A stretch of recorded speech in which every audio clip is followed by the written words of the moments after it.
All right, I have to give a little bit of a warning.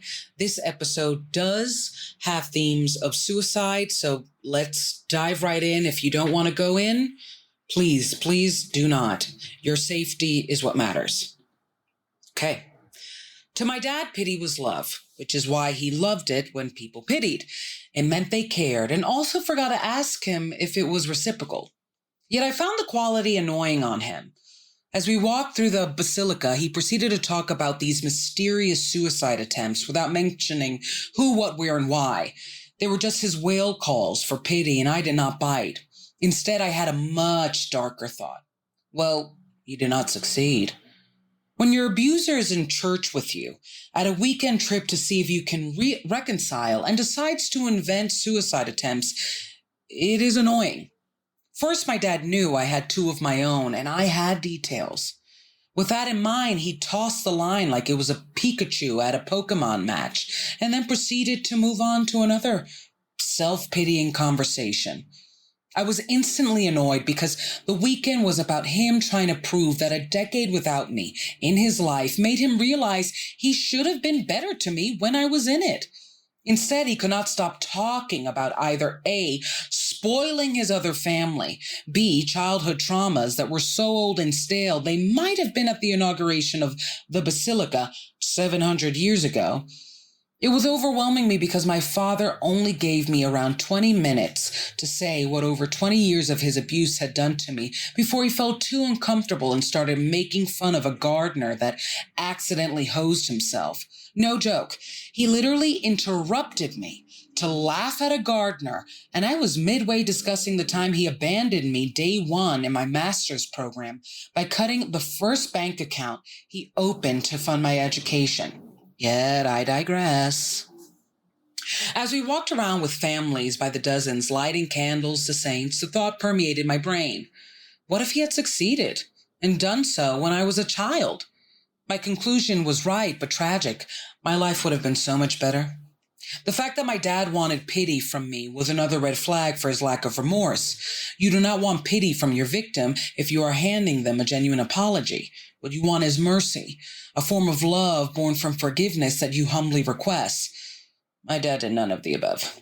Yet my father oddly wanted me to talk him off of a ledge he was never on. And in truth, I had every right to push him off. This was the man that verbally, mentally, emotionally, and financially abused me for over 2 decades, and he was informing me I could have been rid of him sooner? Even if it was by his own hands, it meant a few less years of crying myself to sleep so much, eventually I tried to end me. The moment stood out to me for 2 reasons. First, my dad forgot I'd had my own attempts and was not going to bring it up. I have never once trauma bonded with someone and walked away feeling like they understood how I needed to be loved over how I did not want to be hurt. So I was not bringing it up. Second, it was a moment when we had no compassion for each other. I would have felt relieved to have had him out of my life so much sooner. And it was so clear he did not care about mine. The thought felt dark and even too sinful for a church. Within days, my dad would be sending me a "you deserved a better father" text. That was the last thing he would say, and it pissed me off. You deserved better is what you text your ex-wife after finalizing the details of your divorce. Not to break up with your daughter. It was such a cop-out statement because I was the only child my father decided to abuse and not pity.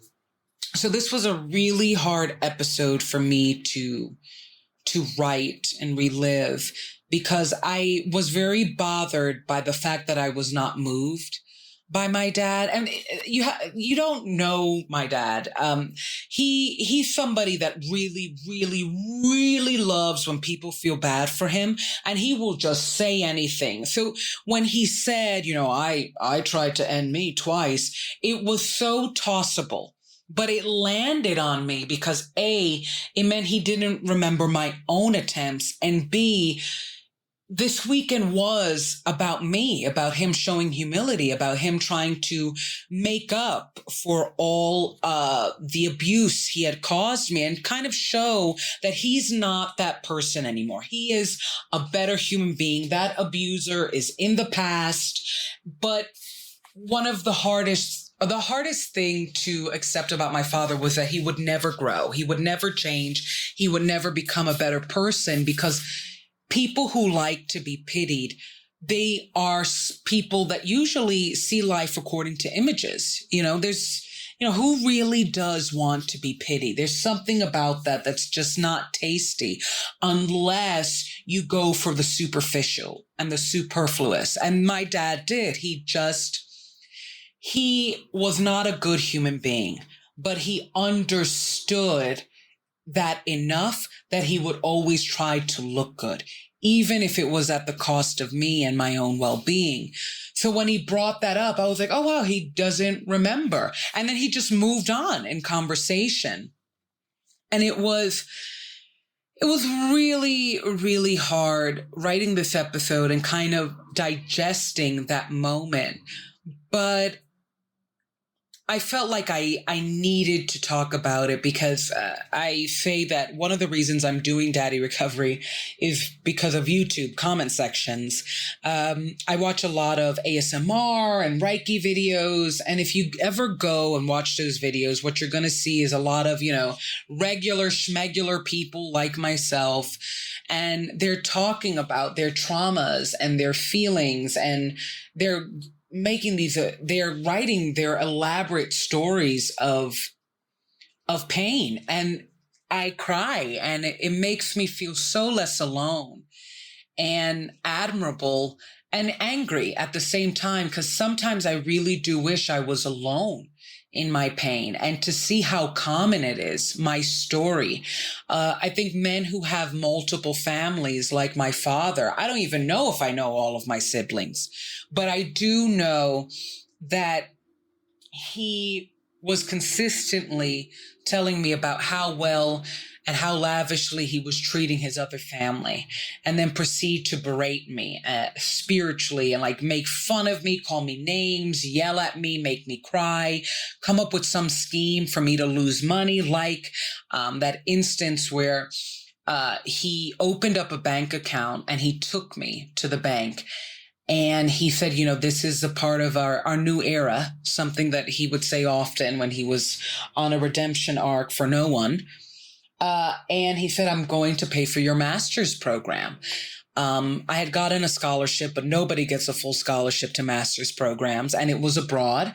And the day I landed abroad, I went to get out money, and the bank account was closed. And my father blocked me an email, and I was emailing him. My mother called him, and suddenly I get an email back, and my mother said what the email said. And it was basically, you misunderstood. I never said I would pay for your master's. How could you be so selfish? Those things are expensive, and you've got to earn your way. And I cried. I cried so hard, because I know my father can do better. He was just choosing not to do better for me. Because if you're telling somebody all the time, I treat my other kids so great, and you see them all in, designer, and they're getting jobs because he's using his contacts to make sure they get jobs and go to the best schools, and he doesn't do that for you. What he's showing you is, I don't choose you. I don't love you. I don't want you to get better. I actually want you to suffer. And I have an upcoming episode where I call my dad Ted Bundy, and you'll see why. But to give you an excerpt, I feel like my dad used me as the only one he could actually unleash his darkness on, because it doesn't leave. It's there, and it's scratching the walls. Like, I want to be mean. I want to be mean. I want to be mean. But if I'm mean to these people, he was very scared of his other wife. He said that she would get him arrested, that she was very evil, that she was ugly inside and out. And I felt like what you're telling me is that you respect fear. You don't respect love. And when he talked about attempting suicide so fleetingly, he totally forgot I did, and he didn't care. And again, men with multiple families, I think they treat their kids like ice cream flavors, and they have the tendency to like really like one kid for a while.